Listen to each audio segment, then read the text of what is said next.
فرمایا وَإِذَا سَأَلَكَ عِبَادِي أَنِّي فَإِنِّي قَرِيب، محبوب جب میرے بندے آپ کی بارگاہ میں آ کے میرے بارے میں پوچھیں نا تو ان سے کہہ دینا میں ان کے قریب ہی ہوں، قریب ہی ہوں۔ دلیل کیا ہے؟ یہ جب بھی مجھ سے دعا مانگیں گے میں ان کی دعاؤں کو قبول فرماؤں گا، میں ان کے قریب ہوں، میں ان کے قریب ہوں۔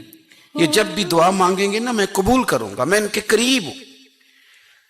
اللہ تبارک و تعالیٰ کے بندے اللہ سے محبت کرتے، رب کی بارگاہ میں جھکتے، اس کو اپنے دکھ سناتے، اس کے پیارے محبوب صلی اللہ تعالیٰ علیہ وسلم کا وسیلہ لے کے اس کے حضور حاضر ہو جاتے، پیشانیاں سجدوں سے روشن ہوتی۔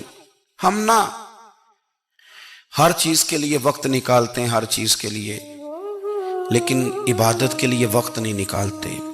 ہر شے آباد ہے، ہر شے، ہماری فیس بک بھی آباد ہے، واٹس ایپ بھی آباد ہے، ہمارے ٹویٹر بھی آباد ہیں، ہماری ہر چیز آباد ہے۔ سب سے کم آباد ہمارا مصلی رہ گیا ہے، سب سے کم۔ وہ لوگ اب ڈھونڈنے سے ملتے ہیں جن کی بغل میں مصلی ہوتا تھا۔ میرے بھائی آپ کتنا کو دنیا کے پیچھے بھاگو گے تھکا دے گی، کتنا دولت کے پیچھے بھاگو گے تھکا دے گی۔ آپ جب اپنی زندگی میں جمع تفریق کرو گے نا تو مرتے وقت احساس ہوگا کہ سارا کچھ تو لوگوں کے لیے کیا، اپنے لیے تو کر ہی کچھ نہیں سکے۔ اور ہم عبادت کے معاملے میں بہانے بازی بھی کرتے ہیں۔ ہم کہتے ہیں اوہو رزق کمانا بھی تو عبادت ہی ہے نا، تو میں حلال روزی کے لیے جا رہا ہوں، یہ بھی تو عبادت ہے نا۔ میری طرح کے لوگ کہہ دیتے ہیں کہ میں سویرے اٹھ کے مدرسے میں کچھ اسباق دیکھتا ہوں تو یہ بھی تو عبادت ہے، میں بیان کرنے کے لیے مطالعہ کرتا ہوں تو یہ بھی تو عبادت ہے نا، اتنے لمبے سفر کر کے ملک میں دنیا میں گھومتا ہوں تو یہ بھی تو میں عبادت ہی کر رہا ہوں۔ اب اسپیشل نفلوں کے لیے وقت کس طرح نکلے، اسپیشل کر کے تسبیح میں کیسے چلاؤں، میں سارا کچھ ہم بہانے بنا لیتے ہیں نا۔ میرا سوال یہ ہے کہ یہ ساری باتیں صحابہ کو، نبی کریم کو، دیگر لوگوں کو بھی تو پتہ تھی نا، لیکن آپ غور تو کریں 23 سال حضور کو وقت ملا، مختصر وقت ظاہراً تبلیغ کرنے کے لیے، پوری دنیا میں دین بھی پھیلانا ہے۔ گھر میں 11 ازواج ہے، 4 بیٹیاں ہیں، ان کی اولادیں، سارے کام کاج بھی دیکھنے، لیکن سیدہ طیبہ طاہرہ حضرت عائشہ صدیقہ رضی اللہ تعالیٰ عنہ فرماتی ہیں سارا دن تبلیغ کرتے، ہر غلام کے دکھ سنتے، گھر میں آتے تو اپنے گھر والوں کا خیال کرتے، کام میں ہمارا ہاتھ بٹاتے۔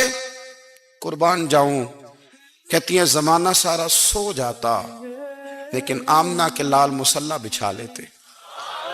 دنیا سو گئی، ساری سب سو گئے، جو خدام تھے، وہ جو غلام تھے وہ سو گئے۔ صحیح مسلم نے لفظ ملیں گے، سیدہ پاک فرماتی ہیں او میرے نبی کے غلاموں، میں نے یہ رنگ بھی دیکھا ہے کہ حضور نے اتنا کھڑے رہے، اتنا قیام کیا، اتنا قیام کیا کہ مقدس پیروں میں ورم آ گئے، سوج گئے پیر، اتنے بڑے۔ دل پہ ہاتھ رکھ کے نہیں بتا سکتا کہ میرے کبھی نماز میں پیر سوج گئے، کوئی نہیں بتا سکتا۔ بچوں کی روٹی کماتے تھک گئے بات الگ ہے، ہم سیر کرنے گئے تو تھک گئے بات الگ ہے، لیکن عبادت میں یہ بھی تو مسلم شریف ہے نا، یہ بھی تو دین ہے نا، یہ بھی تو حضور کی سنت ہے، یہ بھی تو وہ چیز ہے جو کریم کی آنکھوں کی ٹھنڈک ہے۔ سیدہ فرماتی ہیں پیروں میں ورم آ گئے، اور ساری رات ہی حضور نے نماز پڑھی اور ایک ہی آیت بار بار دہرائی۔ مسجد نبوی میں بلال حبشی نے فجر کی اذان دے دی اور حضور ابھی مصلی پہ تھے، کریم فارغ ہوئے۔ میں نے عرض کی یا رسول اللہ صلی اللہ علیہ وسلم، آپ کے تو صدقے اللہ اگلے پچھلوں کے گناہ معاف کرے گا، تو آپ اتنی آہوزاری کیوں فرماتے ہیں؟ آپ تو شفیع ہیں، آپ تو انبیاء کے امام ہیں۔ تو حضور نے فرمایا عائشہ تم نے گنوایا ہے نا میرے اللہ کی مجھ پر کتنی رحمت ہے، افلا اکون عبدا شکورا، فرمایا اگر اس نے اتنی نعمتیں دی ہیں تو کیا میں اس کا شکر گزار بندہ نہ بنوں، میں شکر گزار بندہ نہ بنوں اس کا؟ پھر اگر اتنی نعمتیں اس نے دی ہیں، مجھے اتنا نوازا ہے، تو پھر میں اس کے سامنے سجدے نہ کروں؟ او میرے بھائی، بڑے قابل فخر لوگ ہیں ہم کہ ہم نبی پاک کے غلام ہیں، ہم قابل فخر ہیں کہ نبی کریم کے غلام ہیں، کیا کبھی اس غلامی کے شکرانے میں بھی 2 نفل پڑھے کہ یا اللہ تیرا شکر ہے تو نے ہمیں حضور کا غلام بنایا ہے؟ یاد رکھیں کہ اپنی روحانی زندگی کو آباد کریں، استغفار پڑھیں، تسبیحات کریں۔ حضرت عبداللہ ابن عمر رضی اللہ تعالیٰ عنہ حضرت عمر کے صاحبزادے ہیں، مکہ مکرمہ میں ان کی قبر ہے۔ میں نے جب انہیں پڑھا تو مجھے ان سے بڑا پیار ہو گیا، لیکن آپ کو پتہ ہے وہاں جا کے کسی شخص کا مزار تلاش کرنا یا پوچھنا ایک مشکل کام ہوتا ہے۔ تو ایک دفعہ میں مکہ شریف میں حاضر تھا تو ایک گاڑی والا ڈرائیور مجھے کہنے لگا کہ مولانا میں آپ کو جانتا ہوں، مجھے آپ سے محبت ہے، ایک بات بتاؤں آپ کو؟ میں نے کہا بتاؤ۔ کہنے لگے حضرت عبداللہ ابن عمر کی قبر دیکھنی ہے۔ میں نے کہا یہ تو نہیں کہہ رہا، یہ کسی نے بندوبست کرایا ہے، یہ اللہ نے تیرے دل میں بات ڈالی ہے، یہ ہو گیا، تو لے چل مجھے۔ حضرت عبداللہ ابن عمر کو نبی پاک نے فرمایا تھا راجل صالح، یہ نیک بندہ ہے، یہ متقی آدمی۔ حضرت عبداللہ ابن عمر رضی اللہ تعالیٰ عنہ سیدنا فاروق اعظم رضی اللہ تعالیٰ عنہ کے صاحبزادے ہیں، اور ان کی ہمشیرہ سیدہ حفصہ رضی اللہ تعالیٰ عنہ حضور کی زوجہ محترمہ۔ ایک دن اپنی ہمشیرہ سے کہنے لگے کہ نبی کریم صلی اللہ تعالیٰ علیہ وسلم گھر میں آئے نا، اور اگر حضور غم امت میں پریشان نہ ہوں، طبیعت کو حشاش بشاش دیکھو، تو ذرا پوچھنا تو صحیح حضور کا میرے بارے میں کیا خیال ہے، پوچھنا تو صحیح کہ کریم کی بارگاہ میں میرا کیا مقام ہے، میرے بارے میں حضور کیا فرماتے ہیں۔ اب بہن کو کام بتائے، اور بتائے بھی بھائی، اور پھر بہن وہ کام نہ کرے، یہ تاریخ میں ہوتا نہیں۔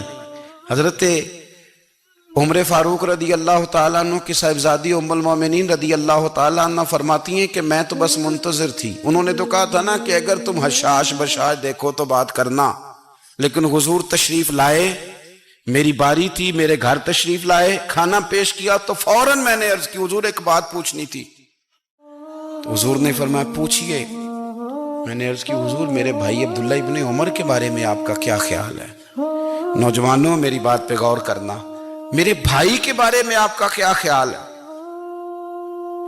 تو نبی کریم صلی اللہ تعالیٰ علیہ وآلہ وسلم نے میری طرف دیکھا، اور پھر حضور زیر لب تھوڑا مسکرائے، اور بریلی کے امام کہتے ہیں کہ حضور مسکرا دیتے تھے نا تو جو بڑا دکھی ہوتا تھا وہ بھی ہنس پڑتا تھا۔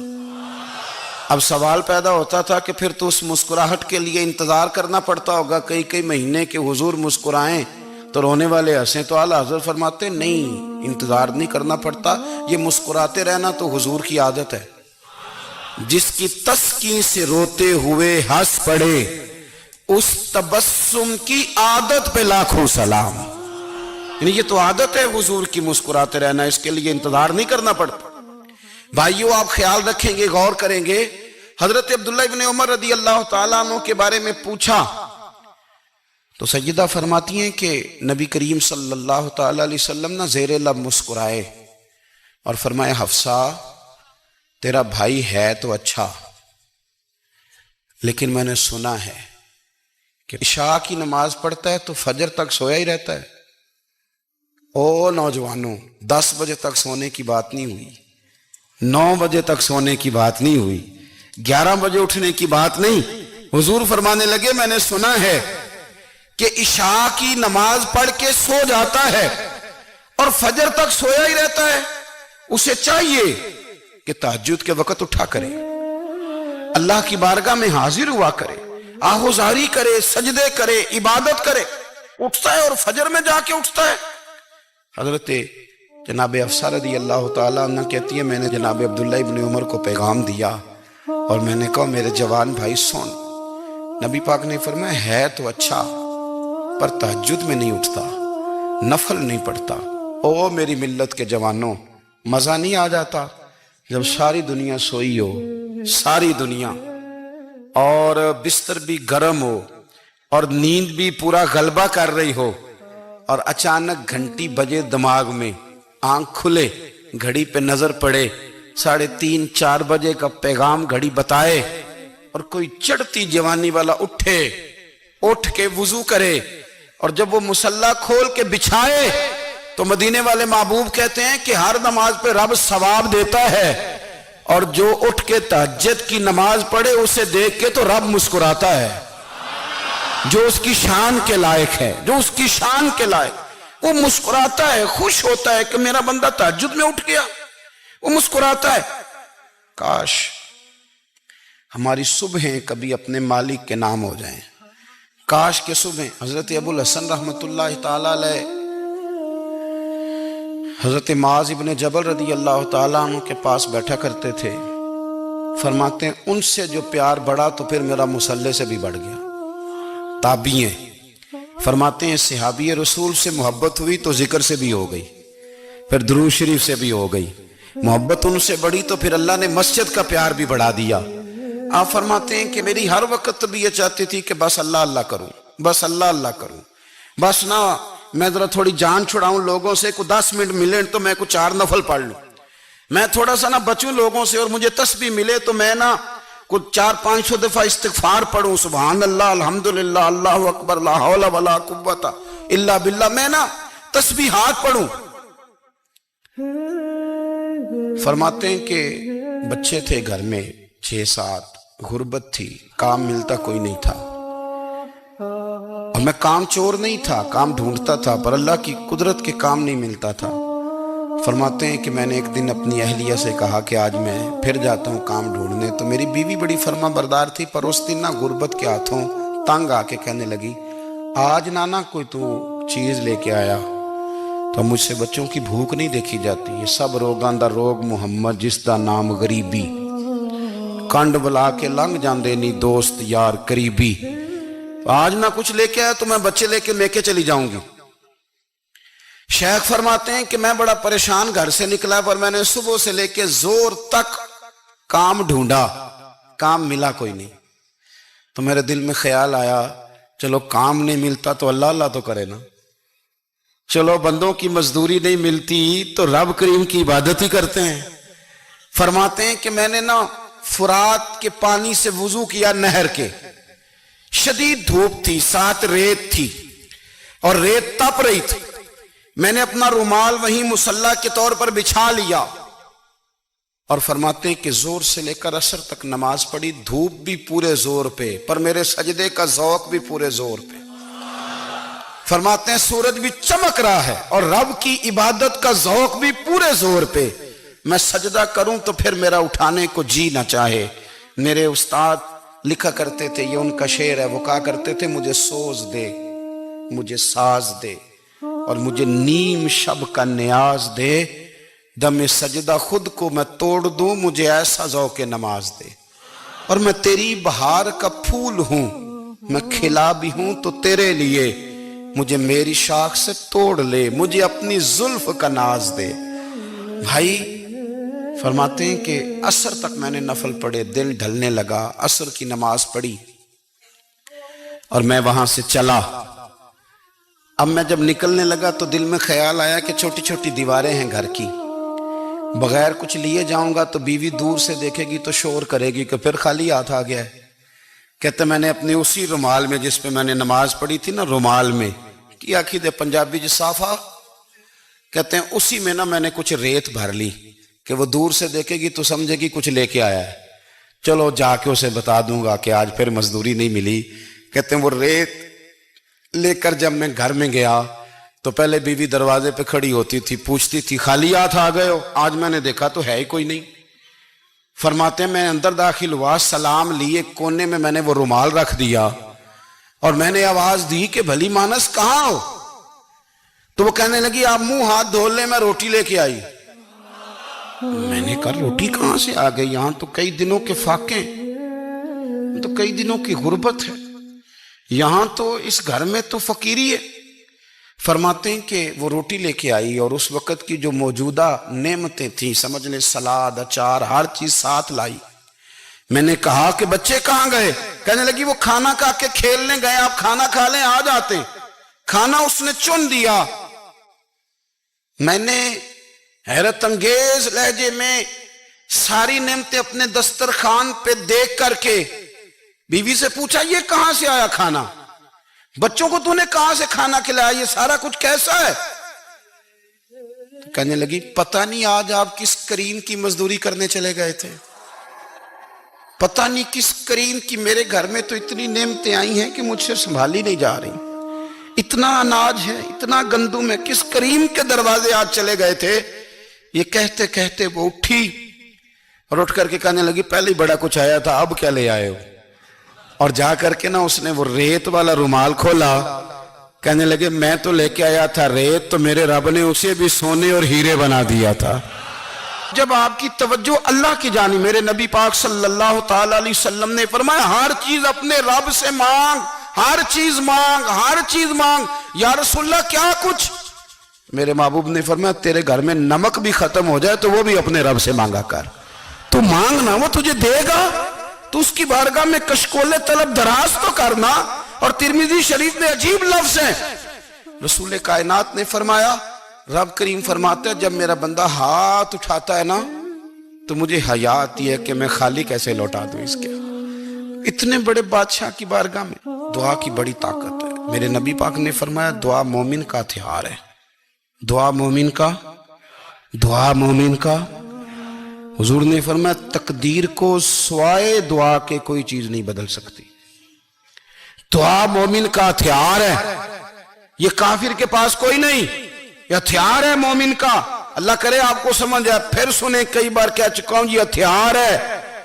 کافر کے مقابلے میں جو تیرے پاس سب سے بڑا ہتھیار ہے وہ دعا ہے۔ دعائیں کرانی چھوڑ دی، کرنی چھوڑ دی، لینی چھوڑ دی۔ حضرت سیدنا انس بن مالک رضی اللہ تعالیٰ عنہ فرمایا کرتے تھے میں نے وہ رنگ دیکھا ہے جب حضور دعا مانگتے تھے اور حضور کی مقدس آنکھوں میں آنسو بھی ساتھ ہی بہا کرتے تھے، میں نے وہ انداز دیکھا ہے۔ بھائی اپنا مصلی کا، عبادت کا، وظائف کا، اللہ اللہ کا سلسلہ اس کو مضبوط کرے، اپنی دعاؤں کے تعلق کو مضبوط کرے۔ دعائیں بڑے انقلاب برپا کر دیتی ہیں۔ ہم تھوڑے تھوڑے نا جب سے خشک ہوئے ہیں نا، خشک، اور میری تو جماعت ہی صوفیاء کی جماعت تھی، ہم تو داتا علی اجمیری کی جماعت سے، ہم تو خواجہ اجمیری کی جماعت سے، ہم تو شیخ احمد فاروق سرہندی کی جماعت سے، ہم تو صوفیاء کی جماعت۔ ہماری جماعت نے بھی وہ تعلق جو ہمارے بزرگوں نے بنایا تھا۔ بزرگ اللہ کے قریب کیسے جاتا ہے؟ تو ہمارے یہاں نا بہت سارے لوگ کہتے ہیں جی نظر ہو گئی تو کام ہو گیا۔ بھائی جو بخاری مسلم میں طریقہ ہے نا اللہ کا قرب پانے کا وہ تو نفل ہے۔ نبی کریم علیہ السلام نے فرمایا بندہ نفلوں کے ذریعے رب کے قریب جاتا ہے، اور اتنا قریب جاتا ہے کہ پھر اللہ اس کی زبان بن جاتا ہے، اللہ اس کی آنکھیں بن جاتا ہے، کان بن جاتا ہے، ہاتھ اور پیر بن جاتا ہے۔ تو یہ تو عبادت ہے، یہ تو اللہ کی بارگاہ کی حاضری ہے جو آپ کو اللہ کے قریب کرے گی۔